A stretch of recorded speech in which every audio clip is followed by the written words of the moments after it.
अगर मैं आपसे ये बोलूं कि आपको डॉक्टर, इंजीनियर, साइंटिस्ट, एस्ट्रोनॉट चारों एक ही साथ बनना है और ना ही सिर्फ बनना है बल्कि इन चारों ही फील्ड्स में आपको मास्टरी हासिल करनी है, तो आप क्या कहोगे? आप सिर्फ यही कहोगे मैं क्या फिल्मी बातें किए जा रहा हूँ, ऐसे थोड़ी ना हो सकता है।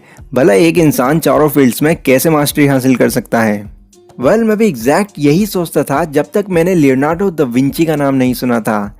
क्या आप इनको पहले से जानते हैं? अगर हाँ तो नीचे कमेंट सेक्शन में ज़रूर बताएं, वरना एशिया के अंदर इनको बिल्कुल लोग ना के बराबर जानते हैं। पर लियोनार्डो को इस दुनिया में आए सबसे ग्रेट लोगों में से एक कहा जाता है, और सिर्फ इतना ही नहीं, उनको इस दुनिया के द फाइनेस्ट जीनियस के नाम से भी जाना जाता है। अब जब मैं इसके पीछे का रीज़न आपको बताऊंगा तो आप भी उनको अभी से एक जीनियस मानना स्टार्ट कर देंगे। लियोनार्डो दा विंची अपने टाइम में एक साइंटिस्ट थे, एक पेंटर थे, एक स्कल्पचर थे, एक आर्किटेक्ट थे, एक इन्वेंटर थे, इंजीनियर थे, मैथमेटिशियन थे और राइटर भी थे।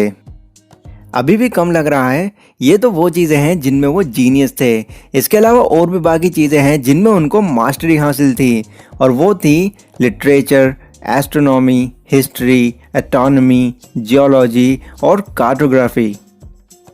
अब इस मोनालिसा नाम की पेंटिंग पर ज़रा गौर कीजिए, जिसको इस दुनिया की सबसे फेमस पेंटिंग माना जाता है, जिसकी 2021 में कीमत मोर देन 860 मिलियन की है। और इस पेंटिंग को भी लियोनार्डो द विंची ने ही बनाया था। और उनकी ये नॉलेज सिर्फ यहीं पर ही नहीं रुकती, उन्होंने इसी के साथ कई अलग अलग इन्वेंशंस भी करे हैं, जिसमें पैराशूट, टैंक, हेलीकॉप्टर और टू साइडेड लैडर के लिए उनको क्रेडिट दिया जाता है। And at the end Leonardo da Vinci एक एम्बिडेक्स्ट्रस भी थे, यानी कि वो अपने दोनों हाथों से लिख सकते थे। माइकल जे गैब, जो कि think like the Vinci book के ऑथर हैं, वो हमको अपनी बुक में ये बताते हैं कि वो अपने बचपन में दो लोगों के बहुत बड़े फैन थे, एक सुपरमैन और एक लियोनार्डो द विंची। पर जैसे जैसे वो बड़े होते गए उनको ये यकीन होता गया कि सुपरमैन सिर्फ एक फिल्मी कैरेक्टर है और रियलिटी से उसका कोई लेना देना नहीं। पर लियोनार्डो द विंची सच में ही एक महान जीनियस थे, तो वो सुपरमैन को छोड़कर लियोनार्डो द विंची के और बड़े फैन बन गए। इसके बाद उन्होंने दा विंची पर कई सालों तक रिसर्च करी, उनकी बनाई एक एक बुक बार बार पढ़ी, तो उन्होंने ये पाया कि उनके पास कुछ प्रिंसिपल्स ऐसे थे जिनको वो हमेशा ही फॉलो करते थे और जिनकी वजह से ही वो इस दुनिया के सबसे जीनियस इंसान बन पाए थे। लियोनार्डो द विंची इटालियन थे, इसलिए उनके बनाए सभी प्रिंसिपल्स के नाम इटालियन लैंग्वेज में थे, जैसे कि क्यूरियोसिटा, डेमोस्ट्राजियोने, सेंसाजियोने, स्फुमाटो, आर्ट एंड सिंजा एटसेट्रा। तो आइए एक एक करके इन प्रिंसिपल्स का मतलब जानते हैं और देखते हैं कि किस तरह हम इनको अपनी लाइफ में इम्प्लीमेंट कर सकते हैं, जिससे हम दा विंची जैसे तो नहीं बट बिल्कुल नॉर्मल इंसान से एक जीनियस इंसान ज़रूर बन सकते हैं। तो पहला प्रिंसिपल है क्यूरियोसिटा, यानी कि क्यूरियोसिटी। दा विंची बचपन से ही एक बहुत ही क्यूरियस इंसान थे, वो हर एक चीज़ के बारे में जानना चाहते थे। अक्सर वो नोटबुक और पेंसिल लेकर जंगल में घूमने निकल जाते थे और जो भी चीज़ उनका ध्यान खींच लेती थी उसका वो स्केच बनाने बैठ जाते थे। उनके मन में कई अलग अलग सवाल हमेशा घूमते रहते थे, जैसे कि फूल कितने तरह के होते हैं, पेड़ की बनावट ऐसी क्यों होती है, समुद्र या नदी एक तरफ ही क्यों बहती है, या फिर ह्यूमन बॉडी पार्ट्स किस तरह काम करते हैं।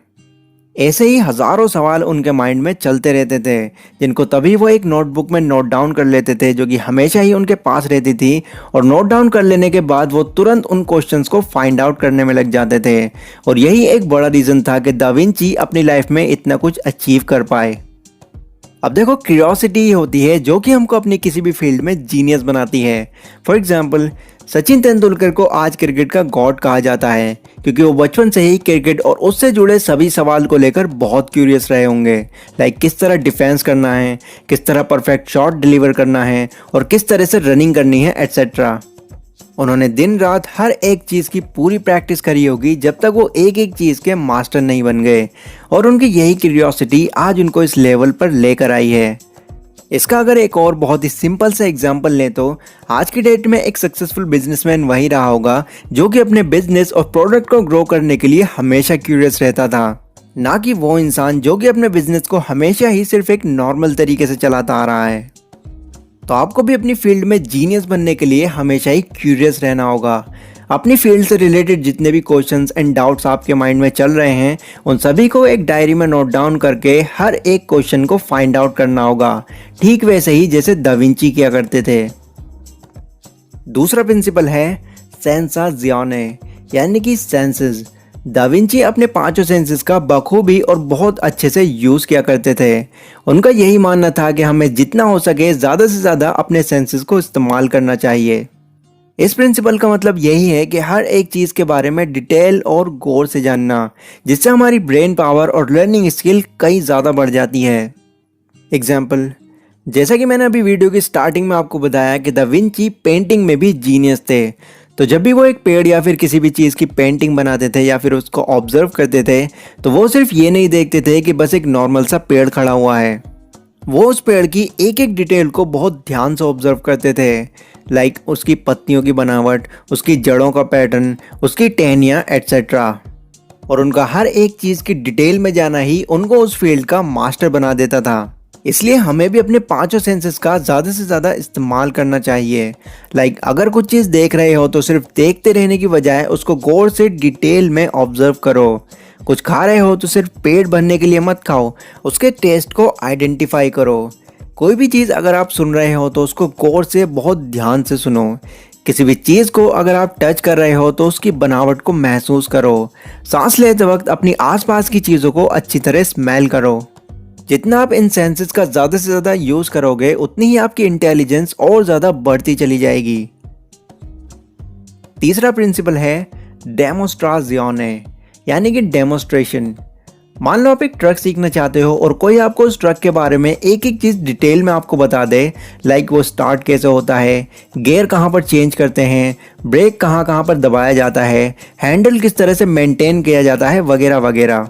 तो क्या आप वो ट्रक चलाने में तभी एक्सपर्ट बन जाओगे? बिल्कुल नहीं। जब तक आप खुद ट्रक में बैठकर उसको एक्सपीरियंस ना कर लो, तब तक आप भले ही कितना भी थ्योरी जान लो, आप उस ट्रक को चला ही नहीं पाओगे। और यही सेम चीज़ दा विंची भी अपनी लाइफ में हमेशा किया करते थे।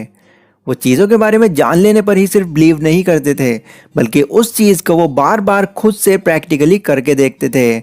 और अपनी इसी हैबिट की वजह से वो इतने सारे इन्वेंशंस करने में कामयाब भी हुए थे।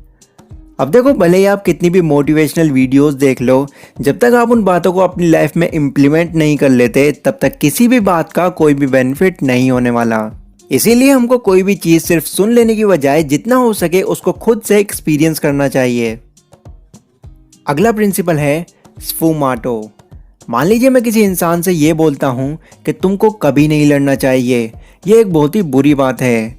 वहीं कुछ टाइम बाद मैं किसी और इंसान से मिलता हूँ और उससे ये कहता हूँ कि तुमको ज़रूर लड़ना चाहिए, इससे तुम एक मिसाल कायम कर सकते हो। अब मेरी इन बातों को अगर कोई एक नॉर्मल इंसान सुन रहा होगा तो वो बस यही कहेगा कि ये कितना अजीब इंसान है, हर किसी से दो तरफा बातें करता है। जबकि उसकी जगह एक जीनियस इंसान होगा तो वो फ़ौरन कुछ भी कह देने की बजाय थोड़ा सोचेगा, पर फिर भी अगर उसको जवाब नहीं मिलेगा तो वो मुझसे जानने की कोशिश करेगा, जिससे उसको असली सच्चाई का पता चलेगा कि जो पहला इंसान था वो एक बहुत ही झगड़ालू किस्म का आदमी था और बात बात पर दूसरे लोगों से लड़ता झगड़ता रहता था। वहीं पर दूसरा इंसान एक सोल्जर था, जिससे मैं ये कह रहा था कि तुमको अपने देश के लिए ज़रूर लड़ना चाहिए, इससे तुम एक मिसाल कायम कर सकते हो। जिससे उस जीनियस इंसान को ये पता चल पाता कि जो दो अलग अलग बातें मैं उन लोगों से बोल रहा था, वो दोनों ही बातें अपनी जगह पर बिल्कुल सही थी। स्फूमाटो प्रिंसिपल का मतलब है never go directly to the conclusion, यानी कि बिना सोचे समझे हमें किसी भी नतीजे पर नहीं जाना चाहिए। किसी भी बात को अच्छे से जान लेने के बाद ही उस पर कोई एक्शन लेना चाहिए। और इस प्रिंसिपल को दा विंची हमेशा ही फॉलो किया करते थे।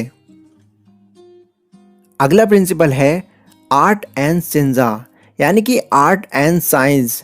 आज का जो एजुकेशन सिस्टम है वो साइंस स्ट्रीम को सबसे ज़्यादा प्रेफर करता है, क्योंकि मेजॉरिटी ऑफ पीपल का ये मानना है कि साइंस स्ट्रीम में एक हाई लेवल स्कोप है और यही आने वाला फ्यूचर भी है।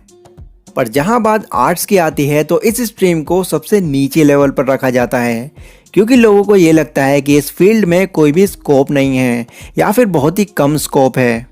पर लियोनार्डो दा विंची इन दोनों ही फील्ड्स में कभी भी कंपैरिजंस नहीं करते थे और दोनों को ही इक्वली इम्पोर्टेंस देते थे।